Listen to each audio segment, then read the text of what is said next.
सामईन कराम, आप सुन रहे हैं एक दिलचस्प आप बीती जिसका नाम है बुत शिकन मुजाहिद। ये इस सिलसिले की किस्त नंबर 25 है। मुझे उम्मीद है आपको मेरी ये काविश पसंद आएगी। आपने अगर अभी तक मेरा चैनल कहानी घर सब्सक्राइब नहीं किया तो अभी मेरे चैनल को सब्सक्राइब करके बेल नोटिफिकेशन ऑन कर लीजिए ताकि आने वाली हर नई कहानी की इत्तला बर वक्त आप तक पहुंच सके। नागिन दुर्गा ने एक खास अंदाज से मुस्कुराकर मेरी तरफ देखा और मुझे उठाकर मेरा मुंह चूम लिया। ये पहली औरत मैंने देखी थी जो मेरा सांप वाला मुंह चूम रही थी। उसकी ये गर्मजोशी मेरी समझ से बाहर थी। आगे चलकर मुझे पता चल गया था कि नागिन दुर्गा मुझसे मोहब्बत करने लगी थी, लेकिन उस वक्त तक उसने अपनी जबान से मोहब्बत का इजहार नहीं किया था। मुझे उसने एक चौकी पर बिठाया और बोली, करमदाद, यहाँ से कुछ दूर जंगल में माता कंती का मरघट है। उस मरघट में माता कंदी की समाधि है। मुझे वहाँ 7 रातें तुम्हें साथ लेकर जाना होगा। भगवान ने चाहा तो 8वें रोज तुम्हारा जादू टूट जाएगा और तुम अपनी इंसानी आवाज में बोलने लगोगे। अब तुम शांत हो जाओ, मैं आज रात ही से ये चिल्ला शुरू कर दूंगी। शाम को उसने चिल्ला करने की तैयारियां शुरू कर दीं। मुझे बार बार जमीला का ख्याल भी आ रहा था कि वो मेरे लिए किस कदर परेशान होगी। कमांडो मंजर खालिद ने उसे बता दिया होगा कि करमदाद हमसे बिछड़ गया है। आधी रात तक नागिन दुर्गा मुझे झोपड़ी में अपने सामने चौकी पर बिठाकर अजीबो गरीब जबान में अश्लोक पढ़ती रही। जब रात काफ़ी गुजर गई उसने मुझे उठाकर अपनी गर्दन में डाला और बोली, करमदाद, अब तुम मेरे साथ माता कंती की समाधि पर चलोगे। उसने पानी की घड़वी अपने साथ ले ली थी। झोंपड़ी से निकलकर वो जंगल की जानिब जाना शुरू हो गई। कोई 1 मील तक पगडंडी पर जंगल के अंदर चलने के बाद नागिन दुर्गा पगडंडी से उतरकर बाएं जानिब दरख्तों की तरफ हो गई। उन दरख्तों में मुझे दूर से एक पुराने खंडर की शिकस्ता इमारत नजर आई। नागिन दुर्गा ने कहा, करमदाद, हम माता कंती की समाधि पर पहुंच गए हैं। परेशान मत होना, यहाँ तुम्हें कोई कुछ नहीं कहेगा। खंडर की एक तरफ चबूतरे पर एक छोटी सी समाधि थी। चबूतरे का फर्श पुरानी ईंटों का था। समाधि के ताक में एक सांप की मूर्ति मुझे अंधेरे में नजर आ गई। नागिन दुर्गा उस मूर्ति के आगे बैठ गई। मुझे उसने अपने करीब बिठा लिया। कहने लगी, ये माता कंती की भुगतनी नागिन मूर्ति है। जब मैं 7 रातें चिल्ला पूरी कर लूंगी तो इस नागिन की मूर्ति के मुंह से फुनकार की आवाज आएगी। इसके साथ ही तुम्हारा जादू टूट जाएगा और तुम्हारी बोलने की शक्ति भी वापस आ जाएगी। अब मैं चिल्ला शुरू करती हूँ। उसने हाथ बांधे और आगे पीछे हिलते हुए अश्लोक पढ़ने शुरू कर दिए। वो हर 5-7 मिनट के बाद अश्लोक पढ़ते पढ़ते मुझ पर फूंक मार देती। मेरे लिए ये सब बेकार की बातें थी, लेकिन मैं दिल में ये ख्याल ज़रूर लाता था कि मुझ पर जो सफली जादू हुआ है उसका तोड़ नागिन दुर्गा का सफली चिल्ला ही हो सकता है। जब पौ फटने लगी तो वो मुझे लेकर वापस झोंपड़ी में आ गई और अपने साथ लगाकर सो गई। जब उसने खर्राटे लेने शुरू किए तो मैं चारपाई से खिसक कर नीचे उतर आया और झोंपड़ी से निकल गया। बाहर खूब धूप निकली हुई थी। मैं एक तरफ होकर बैठ गया और अपने परेशान ख्यालों में खो गया। नागिन दुर्गा का चिल्ला 7 रातों तक जारी रहा। हर रात मैं उसके साथ माता कंती की समाधि पर जाता और जब तक वो चिल्ला कशी करती मैं उसके पहलू में बैठा रहता। जब 8वीं रात आई तो नागिन दुर्गा बड़ी खुश थी। उसने मुझे नदी पर ले जाकर मुझे भी नहलाया, खुद भी स्नान किया और कहने लगी, करमदाद, आज रात को तुम अपनी इंसानों वाली आवाज में बोलना शुरू कर दोगे। तुम पर किया गया जादू टूट कर बिखर जाएगा। माता कंती की नागिन तुम पर फूंकार मारेगी और तुम फौरन बोलना शुरू कर दोगे। अब तो तुम खुश हो ना? मैंने अस्बात में सर हिलाया तो नागिन दुर्गा ने मुझे चूम लिया। जब रात गहरी हो गई तो वो माया कंती की समाधि पर आलती पालती मारकर बैठ गई और उसने मामूल के मुताबिक अपने साथ एक तरफ मुझे बिठा दिया और अश्लोक पढ़ने शुरू कर दिए। 10-15 मिनट तक वो अश्लोक पढ़ती रही, फिर खामोश हो गई। 1 मिनट तक खामोश रही, फिर माता कंती की नागिन को मुखातिब करके बोली, हे माता कंती, हे महानागिन, मैंने तेरा चिल्ला पूरा कर दिया है। अब मुझे अपना आशीर्वाद दे और करमदाद को बोलने की शक्ति दे। जैसे ही उसने ये अल्फाज अदा किए, जंगल की तरफ से ऐसी चीख की आवाज आई जैसे किसी चुड़ैल ने आवाज बुलंद की हो। मैं कुंडली मारकर बैठे बैठे डर गया। नागिन दुर्गा भी कुछ परेशान सी हुई। उसने गर्दन मोड़कर जंगल की तरफ देखा, फिर हाथ बांधकर नागिन की मूर्ति से कहा, है मैया नागिन, मुझसे कोई भूल हो गई है तो मुझे क्षमा कर दे। मुझसे कोई भूल हो गई हो तो क्षमा कर दे। वो बार बार ये जुमला दोहराने लगी। जंगल में एक बार फिर वही भयानक चीख बुलंद हुई। इसके साथ ही जिस ताक में नागिन की मूर्ति थी, उसके पीछे एक डरावनी शक्ल नमूदार हुई। ये डरावनी शक्ल एक औरत की थी, जिसकी सुर्ख जबान बाहर निकली हुई थी। सर के ऊपर एक सांप फन खोले बैठा था। नागिन दुर्गा ने उस शक्ल को देखा तो उस पर लर्जा तारी हो गया। वो खौफ से कांपती हुई आवाज में बोली, माता मुझे क्षमा कर दे, माता मुझे क्षमा कर दे। डरावनी शक्ल वाली औरत की सुर्ख जुबान अंदर चली गई। तब उस औरत ने अपनी शक्ल से भी ज्यादा डरावनी और घिसी हुई आवाज में कहा, दुर्गा, दुर्गा, तेरा नाम दुर्गा ना होता तो मैं तुम्हें इसी जगह भस्म कर देती। पर ये नाम काली माता का एक नाम भी है। लेकिन ये जो तूने अपराध किया है, तुझे इसकी सजा मिलकर रहेगी। मैं भी डर कर नागिन दुर्गा के साथ लग गया था। मैं समझ रहा था कि ये सफली जादूगरी की कारस्तानियां हैं और ये कोई बदरू है जिसके शिकंजे में नागिन दुर्गा फंस गई है। नागिन दुर्गा की ये हालत थी कि अब उसके मुंह से लफ्ज भी नहीं निकल रहा था। वो रुक रुक कर ऐसी आवाजें निकाल रही थी जैसे बैन कर रही हो। ड्राउनी शक्ल ने एक बार फिर अपनी दहशतनाक और गजब आलूद आवाज में कहा, दुर्गा, तूने एक मुसलमान को मेरी समाधि पर लाकर मेरे अस्थान को भ्रष्ट कर दिया। मैं तुझे इसकी सजा दूंगी। मैं तुझे शराप देती हूँ कि तू एक बार फिर नागिन का रूप इख्तियार करेगी, और उस वक्त तक नागिन ही रहेगी जब तक कि ये दुष्ट मुसलमान जो नाग बनकर तुम्हारे पास बैठा है, अपनी इंसानी सूरत में वापस आकर तेरा मुंह नहीं चूमता। दफा हो जा, आलोप हो जा। अंधेरे में मुझे उस बदरू की डरावनी सूरत साफ दिखाई दे रही थी। वो अपनी बद्दुआ पूरी करके फौरन ही गायब हो गई। मुझे अपने पहलू में जहां नागिन दुर्गा बैठी थी एक झटका सा लगता महसूस हुआ। मैंने पलट कर देखा तो खौफ से कांप उठा। मेरे पहलू में अब दुर्गा नहीं थी, बल्कि उसकी जगह एक नागिन कुंडली मारे बैठी थी और बार बार अपना सर जमीन पर मार रही थी।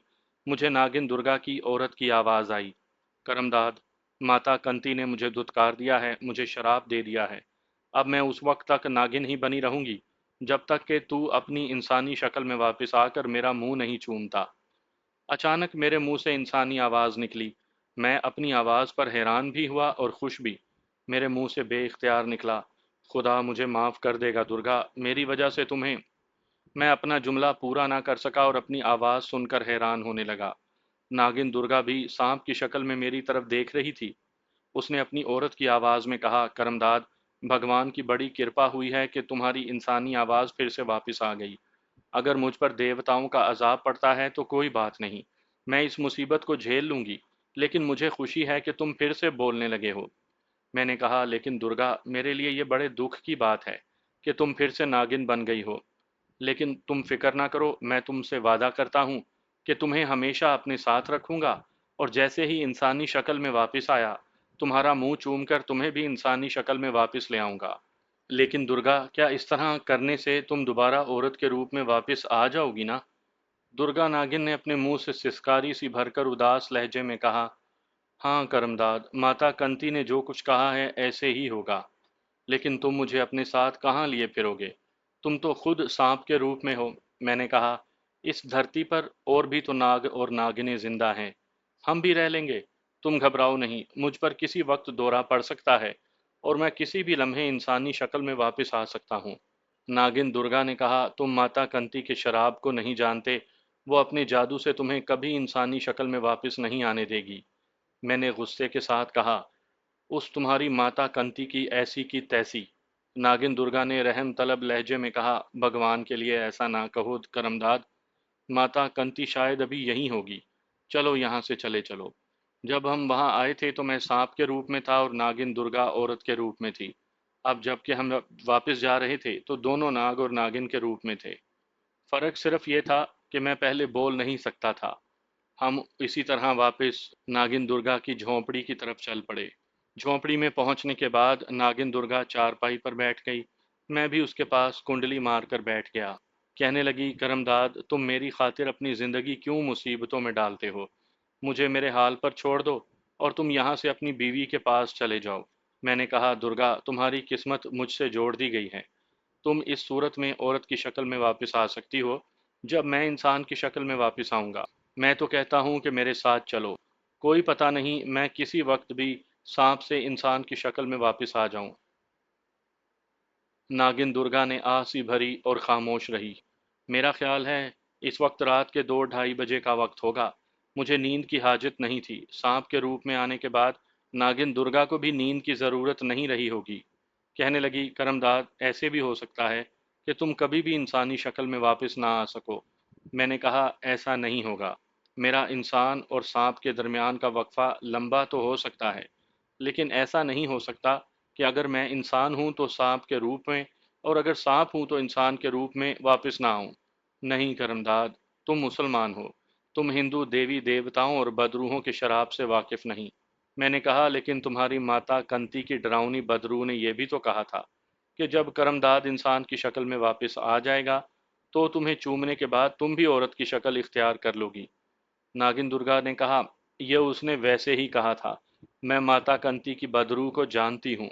अब मेरा नहीं ख्याल कि हम दोनों में से कोई भी इंसान बन सकेगा। अगर तुम समझती हो कि ऐसा ही होगा तो मैं तुम्हें इसे गलत करके दिखाऊंगा। मैं मुसलमान हूँ और मुसलमान का अपने अल्लाह पर यकीन कामिल होता है। वो अल्लाह के सिवा और किसी को इंसानों की किस्मत का मालिक नहीं समझता। हम यहाँ से भोपाल चलते हैं। मैं अपने दोस्त कमांडो मंजर खालिद से बात करूंगा।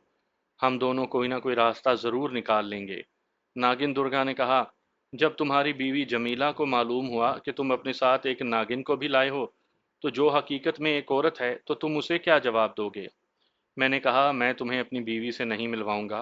तुम मेरे साथ कमांडो खालिद की खुफिया कमीन गाह में रहोगी। वो कुछ ना बोली, कहने लगी कि यहाँ से भोपाल कितनी दूर है और हम वहाँ कैसे पहुँचेंगे। भोपाल तो यहाँ से काफ़ी दूर है। यहाँ से हमें 2 बार गाड़ियाँ बदलना होंगी। मगर ये तो इंसानों के लिए हैं। हम ना तो गाड़ी में बैठ सकेंगे और ना गाड़ियाँ रास्ते में बदल सकेंगे। वैसे मुझे शहरों और रेलवे स्टेशनों में आने जाने का काफ़ी तजर्बा है। अगरचा इंसानों के दरमियान जाकर हमें हर वक्त अपनी जान की फिक्र रहेगी, क्योंकि सांप को इंसान अपना दुश्मन समझते हैं। लेकिन हम रात के वक्त अपना सफ़र करेंगे और हम रेलगाड़ी के डब्बे के अंदर जाने के बजाय छत पर लेट कर सफ़र करेंगे। शायद तुम ठीक कहते हो, नागिन दुर्गा ने आप भर कर कहा। रात आहिस्ता आहिस्ता गुजर रही थी। झोंपड़ी के बाहर जंगल में अंधेरा था। अब हम दोनों ही अंधेरे में देख सकते थे। मैंने कहा, अगर हमें भोपाल जाना ही है और रात के अंधेरे में ही निकलना है, तो फिर सुबह का इंतजार करने की क्या ज़रूरत है, अभी निकलते हैं। नागिन दुर्गा ने कहा, ठीक है। मैंने पूछा, यहाँ से रेलवे स्टेशन कितनी दूर होगा? मैं तो एक ट्रक पर सवार होकर आया था। नागिन दुर्गा की आवाज़ में कुछ एतमाद सा आता जा रहा था। लगता था उसने अपनी बदनसीबी को कबूल कर लिया था। कहने लगी, यहाँ से एक नज़दीकी रास्ता जंगल में से होकर रेलवे लाइन तक जाता है। हो सकता है सुबह होने तक हमें कोई गाड़ी मिल जाए जो हमें नरसिंहपुर की तरफ लेकर चली जाए। फिर हम दोनों झोंपड़ी से बाहर निकल गए। नागिन दुर्गा मेरे आगे आगे चल रही थी। उसे रेलवे लाइन तक पहुंचने के आसान रास्ते का इल्म था। जंगल की तारीकी हमारे रास्ते के लिए रुकावट नहीं बन सकती थी। हम बड़ी जल्दी जल्दी जंगल को पार कर गए। आगे एक खुला मैदान आ गया जहां ऊंचा घास था। एक जगह गुजरने का रास्ता बना हुआ था। हम उसमें से होकर गुजरने लगे। घास का मैदान काफी लंबा चौड़ा था। काफी देर उसे पार करते लग गई। जब बाहर निकले तो दूर से रेलवे सिग्नल की सुर्ख बत्ती दिखाई दी। नागिन दुर्गा रुक कर कहने लगी, ये सिग्नल की बत्ती रेलवे लाइन की है, हम उसी तरफ जाएंगे। थोड़ी देर में हम रेलवे लाइन पर थे और पटरी के साथ साथ शुमाल मशरिक की तरफ जा रहे थे। रास्ते में एक नहर का पुल भी आया। काफी कुशादा नहर थी। हम पुल के ऊपर से रेंगते हुए दूसरी तरफ निकल गए। यहाँ से हमें दूर स्टेशन की रोशनियां झिलमिलाती नजर आईं।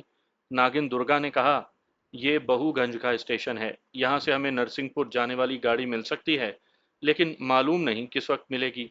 मैंने कहा, यह हमें कैसे मालूम होगा कि कौन सी गाड़ी नरसिंहपुर जा रही है? कहने लगी, तुम फिक्र ना करो, ये मैं मालूम कर लूंगी। हम रेल की पटड़ी के साथ साथ चलते बहुगंज स्टेशन के प्लेटफॉर्म पर आ गए। प्लेटफॉर्म रात के वक्त खाली खाली था। ये मामूली सा स्टेशन था। करीब करीब कहीं कोई आबादी नहीं थी। दूर किसी गांव की इक्का दुक्का रोशनियां दिखाई देती थीं। प्लेटफॉर्म के शुरू में ही एक जानिब कोई स्टॉल था जो बंद पड़ा था।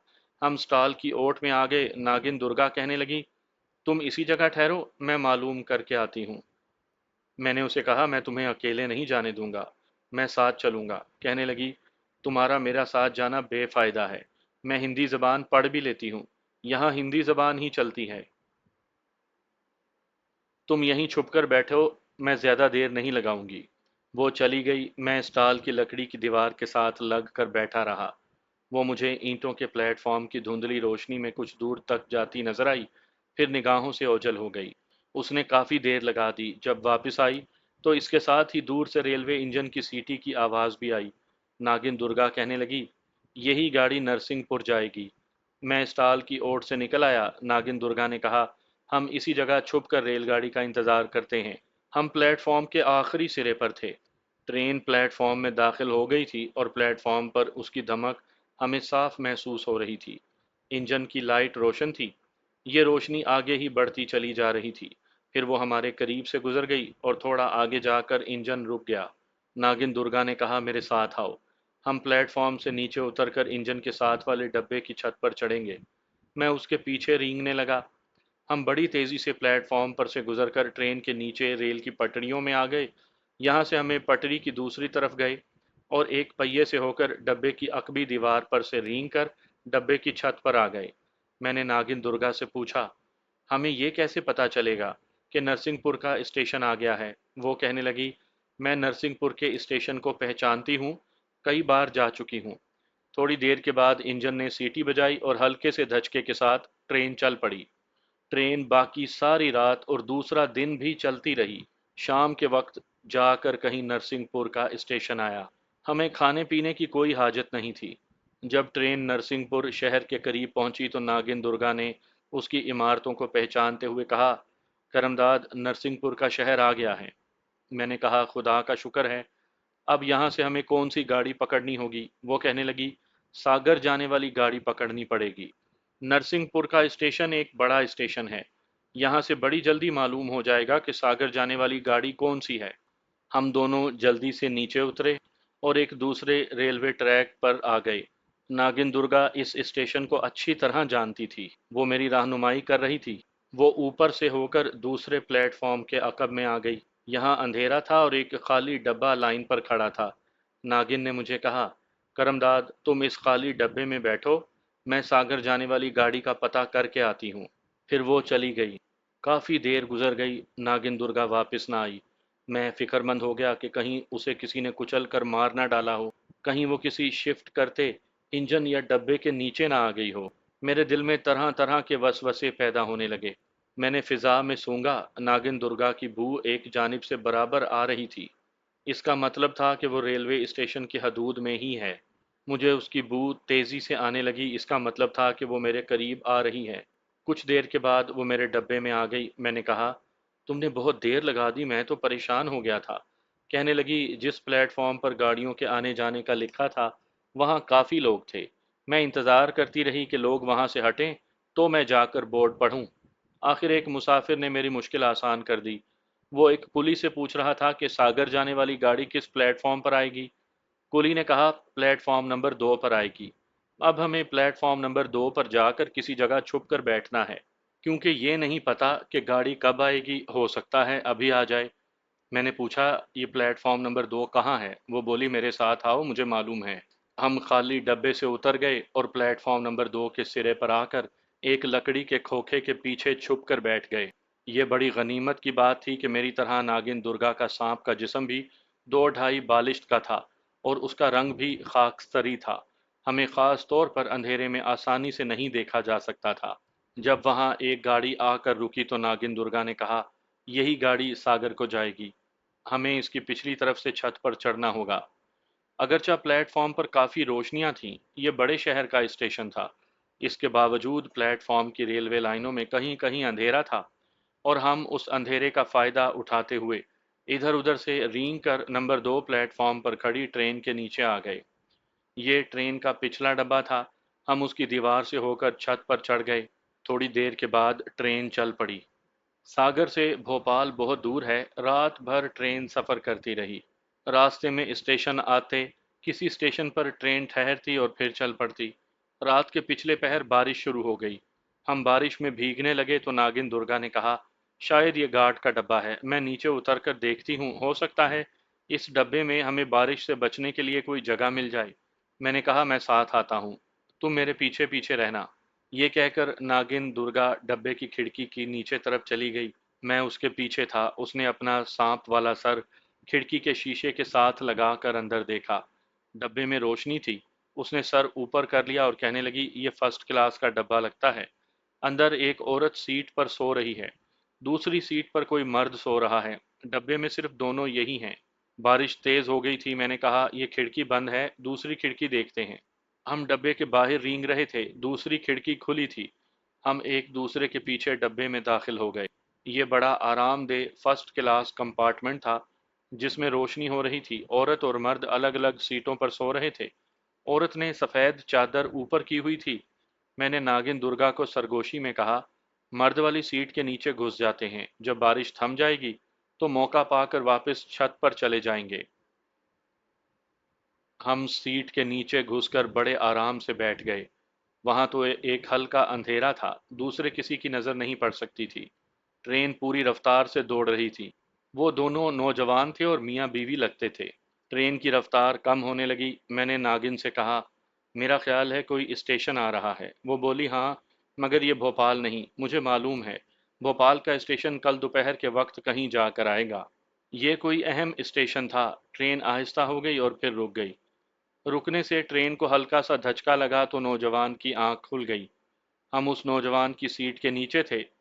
हमें उसकी टांगें नजर आईं। वो सीट पर से उठकर दूसरी सीट पर सोई हुई औरत के पास गया और कंधे को हिलाकर बोला, बिमला, बिमला। नौजवान औरत उठकर बैठ गई। उसने खिड़की के शीशे में से झांक कर देखने की कोशिश करते हुए पूछा, राकेश जी, कौन सा स्टेशन है? राकेश ने बाहर झांकते हुए कहा, मेरा ख्याल है लाइन की मुरम्मत हो रही है। ये कोई स्टेशन नहीं। बिमला ने कहा, पानी देना थोड़ा। और वो बालों को दुरुस्त करने लगी। वो नौजवान और एक खूबसूरत औरत थी। दोनों पढ़े लिखे और अच्छे घराने के लगते थे। राकेश ने थर्मस में से पानी गिलास में डालकर बिमला को दिया। इंजन के विसल की आवाज आई और ट्रेन चल पड़ी। लगता है कि दरियाए निब्दा का जंगल है। उसने खिड़की बंद कर दी और बिमला से कहा, तुम आराम करो, मैं भी सो जाता हूँ। भोपाल अभी बहुत दूर है। उसके इस जुमले से मेरी ढारस बन गई और खुशी भी हुई कि हम गलत ट्रेन पर नहीं बैठ गए। नौजवान राकेश अपनी सीट पर आकर लेट गया। लड़की बिमला ने भी चादर ऊपर कर ली और पहलू बदल लिया। मैं अपनी किसी सोच में गुम था कि मुझे ऐसी आवाज़ आई जैसे किसी ने बाहर की तरफ से दरवाजे को जोर से अंदर खोल कर धकेला हो। गाड़ी के पहियों के शोर में ये आवाज़ साफ सुनाई दी थी। इसके साथ ही एक मर्द की करख्त आवाज़ आई, आ जाओ धनिया, आ जाओ, साले सो रहे हैं। नागिन दुर्गा ने सर उठा लिया। मैंने सरगोशी में कहा, कोई डाकू लगते हैं। हमें सीट के नीचे से दो आदमियों की टांगें नजर आईं। उनकी आवाज़ से नौजवान राकेश उठ बैठा। कौन हो तुम? उसने रौब से पूछा। उसकी आवाज़ पर बिमला भी उठ बैठी और घबरा कर बोली, कौन हो? इतनी देर में दोनों डाकू उनके सरों पर पहुंच गए थे। मैं और दुर्गा तेजी से रेंग कर सीट के आखिरी किनारे पर आ गए, जहां से अपने सर निकाल कर डब्बे का जायजा लिया। दोनों डाकू देहाती लिबास में थे। उन्होंने अपने चेहरे छुपा रखे थे। दोनों के हाथों में दोनाली बंदूकें थीं। एक ने बंदूक बिमला के सर के साथ लगा रखी थी। दूसरे ने नौजवान लड़के की गर्दन से बंदूक लगाई थी। जंजीर खींचने की कोशिश की तो भून कर रख दूंगा। जेवर, पैसा, जो कुछ भी है निकाल कर रख दो। हम तुम्हें जान से नहीं मारेंगे। लड़की बेचारी खौफ के मारे कांप रही थी। उसके खामिन का भी बुरा हाल था। उसने लड़खड़ाती जबान में कहा, सिंघार बॉक्स में जेवर पड़ा है, ले जाओ, हमें कुछ ना कहो। एक डाकू ने कहा, अरे धनिया देख, बक्से में जेवर सोना है कि झूठ बोलती है साली। दूसरे डाकू ने सिंघार बॉक्स को पकड़कर उलट दिया। अंदर से सोने के कुछ जेवरात निकले। अरे किशोराम, बड़ा जेवर है रे। और वो सोने के जेवरों को अपनी सदरी की जेब में ठूसने लगा। दूसरे डाकू ने खिड़की में से बाहर झांक कर देखा और बोला, बंधेला का स्टेशन आ रहा है। पहला डाकू बोला, गाड़ी होले होगी तो कूद जाएंगे। उन्होंने जेब से रस्सी निकालकर लड़के और लड़की के हाथ पांव बांधे और बैठकर बातें करने लगे। मैंने नागिन दुर्गा के सर के करीब मुंह लेकर सरगोशी में कहा, इन्हें छोड़ना नहीं चाहिए।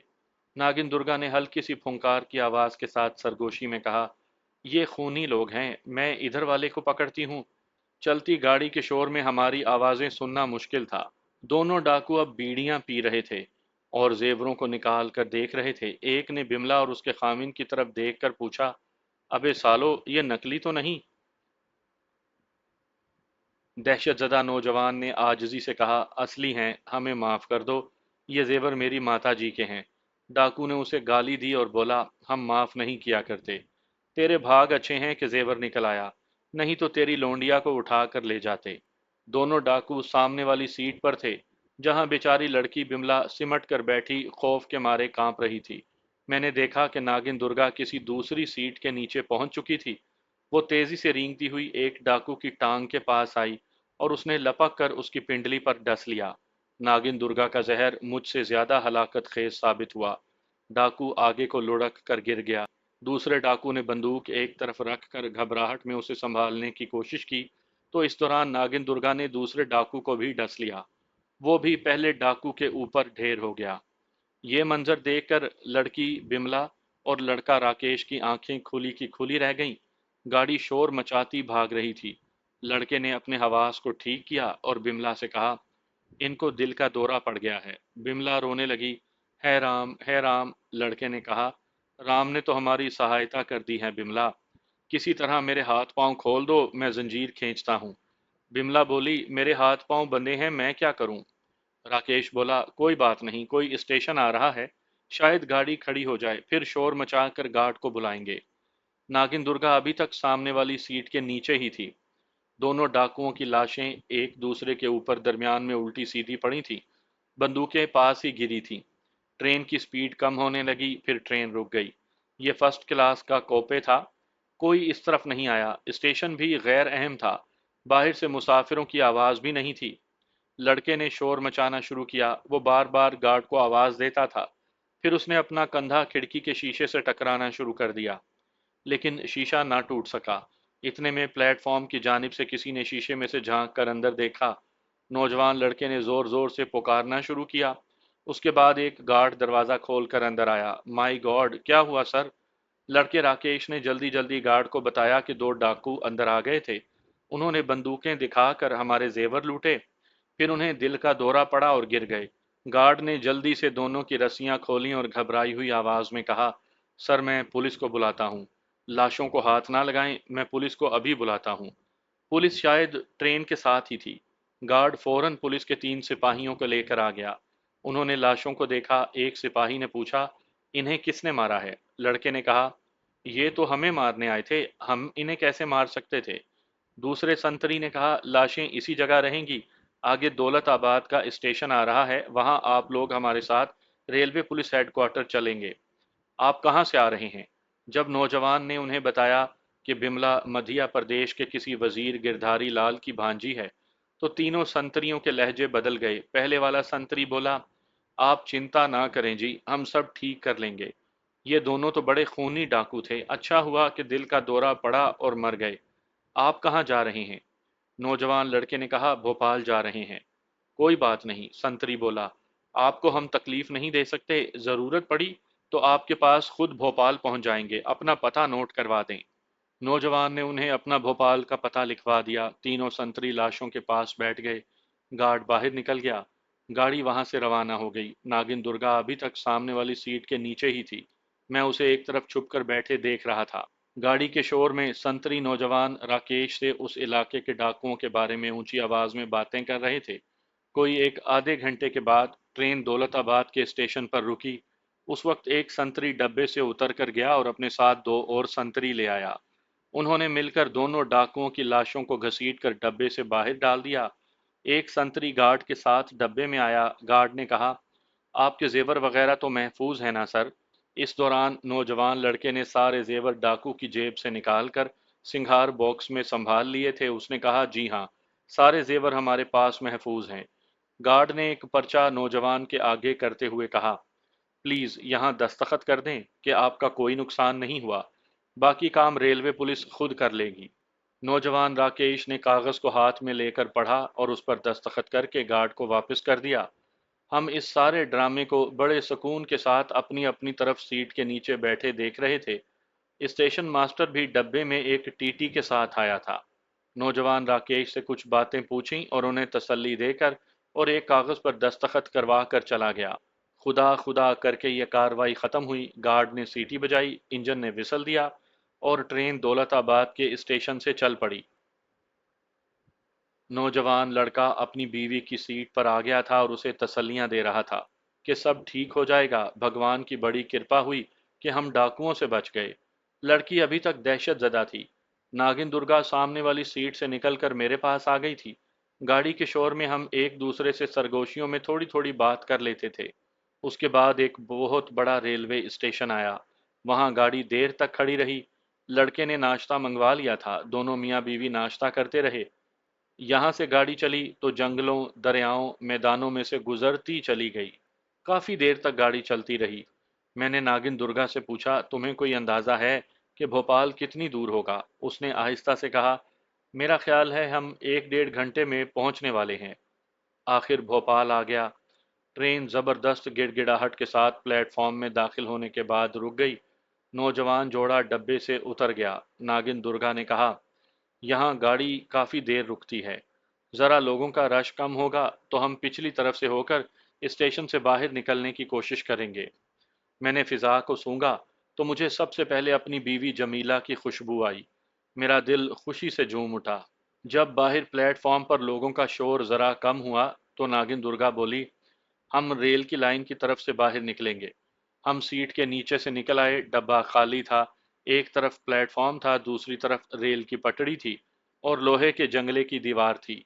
दिन की रोशनी चारों तरफ फैली हुई थी। हम डब्बे की दीवार के साथ लगकर नीचे गाड़ी के पहिए पर से होते हुए रेलवे ट्रैक पर आ गए और रेल की पटड़ी के बिल्कुल साथ लगकर पीछे की तरफ तेजी से रेंगने लगे। नागिन दुर्गा मुझसे ज्यादा इस शहर से वाकिफ थी। एक जगह आकर मेरे सामने वाले प्लेटफॉर्म की दीवार खत्म हो गई।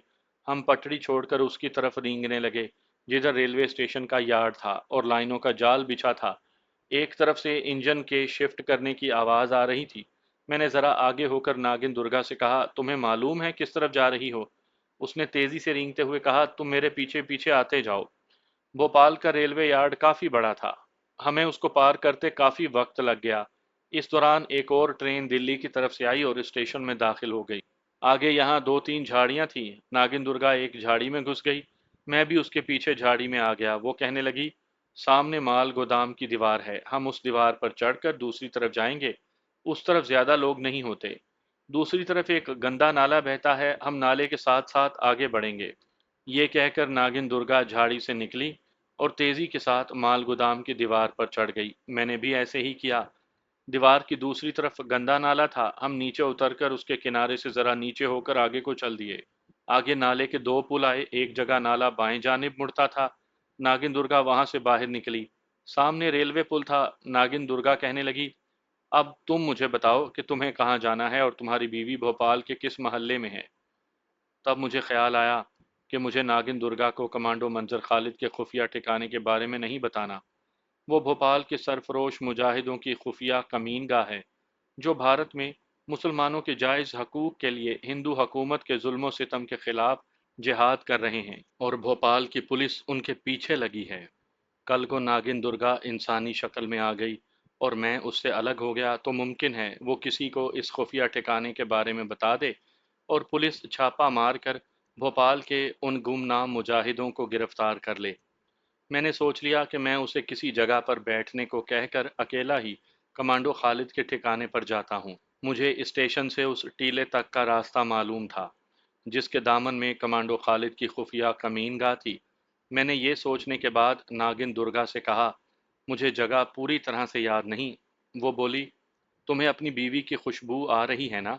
मैंने फौरन झूठ बोल दिया और कहा, पहले आती थी, अब बिल्कुल नहीं आती, मगर मैं कोशिश करके उस मकान तक पहुंच सकता हूँ। नागिन दुर्गा बोली, इस तरह तो हम किसी ना किसी जगह फंस जाएंगे।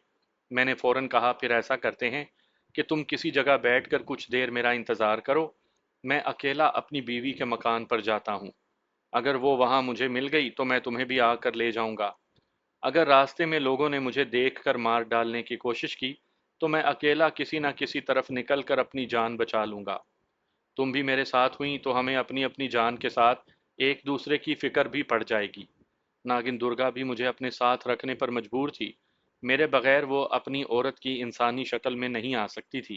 कहने लगी, ठीक है करमदाद, आगे पुल के पार भेरू जी का मंदिर है, मैं वहां तालाब के पीछे झाड़ियों में इंतजार करूंगी। तुम आओ मेरे साथ। हम ऊपर की तरफ जाने के बजाय रेलवे पुल के नीचे से होकर सड़क की दूसरी तरफ आए। सड़क पर ज्यादा आमदोरफ्त नहीं थी।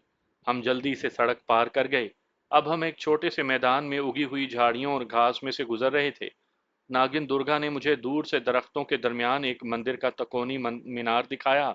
कहने लगी, वो भेरू जी का मंदिर है, उसके पीछे एक तालाब है, मैं तुम्हें वहीं झाड़ियों में मिलूंगी। वैसे भी मेरी खुशबू तुम्हें मुझ तक पहुंचा देगी, मगर ज्यादा देर ना लगाना। मैंने कहा, फिक्र ना करो, मैं जल्द वापस आऊंगा। उसके बाद नागिन दुर्गा मंदिर की तरफ चल दी और मैं वहां से निकलकर एक बड़ी सड़क की तरफ चल दिया, जिसे मैं पहचानता था। वैसे भी मुझे कमांडो खालिद की बू भी आ रही थी। मैं मैदान में एक तरफ को चल पड़ा। आगे लड़के गेंद बल्ला खेल रहे थे। मैं फौरन दूसरी तरफ हो गया। बदकिस्मती से एक लड़के की मुझ पर नजर पड़ गई। ये 12-12, 14-14 साल के लड़के थे। उन्होंने सांप सांप का शोर मचाया और मुझे मारने के लिए मेरी तरफ दौड़े। मैंने अपनी स्पीड तेज कर दी, एक बार रुककर फुंकार मारी, उन्हें डराया। लड़के जल्दी से पीछे की तरफ भागे। जब मैं आगे को दौड़ा तो दोबारा शोर मचाते मेरे पीछे लग गए। सांप सांप का शोर सुनकर इधर उधर से कुछ और लोग भी जमा हो गए और वो भी मुझ पर पत्थर फेंकने लगे। मैं घबरा कर उस तरफ निकल गया जिधर सड़क थी। सामने एक सफेद रंग की वैन खड़ी थी, जिस पर सलीब का सुर्ख निशान था। ये एम्बुलेंस की गाड़ी थी। मैं जल्दी से उस गाड़ी के नीचे घुस गया और उसके पहिए के ऊपर से गुजरकर एम्बुलेंस की अगली छोटी सी खिड़की में से वैन के अंदर आ गया। वैन में अंधेरा था। मैंने देखा कि वैन में एक ताबूत पड़ा था, जिसका ढकना एक तरफ से हटा हुआ था। मुझे हर हालत में अपनी जान बचानी थी। मुझे और तो कुछ ना सूझा। मैं ताबूत के अंदर दाखिल हो गया। ताबूत में किसी की लाश पड़ी थी। मुझे अपनी जान की पड़ी थी। लाश मुझे कोई नुकसान नहीं पहुंचा सकती थी। मैं तेजी से लाश के नीचे घुस गया। बाहर लोग खड़े एक दूसरे से कह रहे थे कि सांप इसी तरफ गया है, वो जरूर वैन में घुस गया है। इतने में मुझे वैन का दरवाजा खुलने की आवाज आई। किसी ने कहा, जनाब, वैन में अभी अभी एक सांप घुसा है। किसी दूसरे शख्स ने जवाब दिया, वैन चारों तरफ से बंद होती है, इसके अंदर सांप कहाँ से आएगा? जाओ दूसरी जगह उसे तलाश करो। मुझे इत्मीनान हो गया। उसके बाद वैन में दो तीन आदमियों के चढ़ने और बातें करने की आवाजें आईं। मैं लाश के नीचे छुपा हुआ था। दिल में सोच रहा था कि ये लोग लाश के ताबूत को अस्पताल से मरने वाले के घर ले जा रहे हैं। मैं रास्ते में या मरहूम के घर पहुंचकर मौका पाते ही ताबूत से निकलकर फरार हो जाऊंगा। मुझे बिल्कुल इल्म नहीं था कि कुदरत मेरे साथ किस कदर अजीबो गरीब खेल खेलने वाली है। मुझे ऐसे लगा जैसे ताबूत का ढकना बंद किया जा रहा है। इसके साथ ही हथौड़ी से कील ठोकने की आवाजें आने लगीं। मैं घबरा गया। अगर ताबूत को कील ठोक कर बंद कर दिया गया तो मैं ताबूत से बाहर नहीं निकल सकूंगा, जब तक कि वो कब्र के अंदर लाश के साथ गल सड़ कर मिट्टी नहीं हो जाता। मैं लकड़ी की दीवार में सुराख करके बाहर नहीं निकल सकता था। मैं घबरा कर लाश के नीचे से निकला। ताबूत पर ढकना चढ़ा हुआ था और ताबूत में हथौड़ी की जरबों से धमक पैदा हो रही थी। यकीन करें, उस वक्त एक लम्हे के लिए मेरी आंखों के आगे अंधेरा छा गया। मैं एक ऐसे डब्बे में एक मुर्दे के साथ बंद कर दिया गया था, जहां से मेरा फरार होना नामुमकिन था। ताबूत बंद करने के बाद आदमी बाहर निकल गए। एम्बुलेंस का दरवाज़ा बंद हो गया और वैन स्टार्ट होकर तेज़ी से किसी तरफ रवाना हो गई।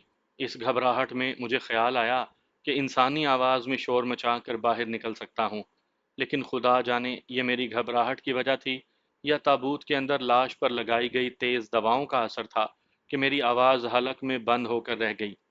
मैंने एक दो बार आवाज निकाली, लेकिन वो ऐसे निकली जैसे मैं हिचकी ले रहा हूँ। फिर ये हिचकी भी बंद हो गई और मेरी कुव्वत गोयाई एक बार फिर जाती रही।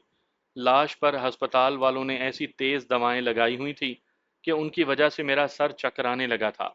आंखों से पानी बहने लगा और कोशिश के बाद हलक से आवाज के बजाय खरखर की आवाज निकलती थी। बे इख्तियार मेरे दिल ने कहा, ए खुदा, मेरे गुनाह माफ़ फरमा दे, मुझ पर रहम फरमा और मुझे इस नए अजाब से छुटकारा दिला। लेकिन इस नए अजाब ने आगे चलकर मेरे साथ बहुत कुछ करना था। मेरे साथ ऐसे ऐसे वाक़यात पेश आने वाले थे कि जिनके बारे में मैंने कभी सोचा भी नहीं था।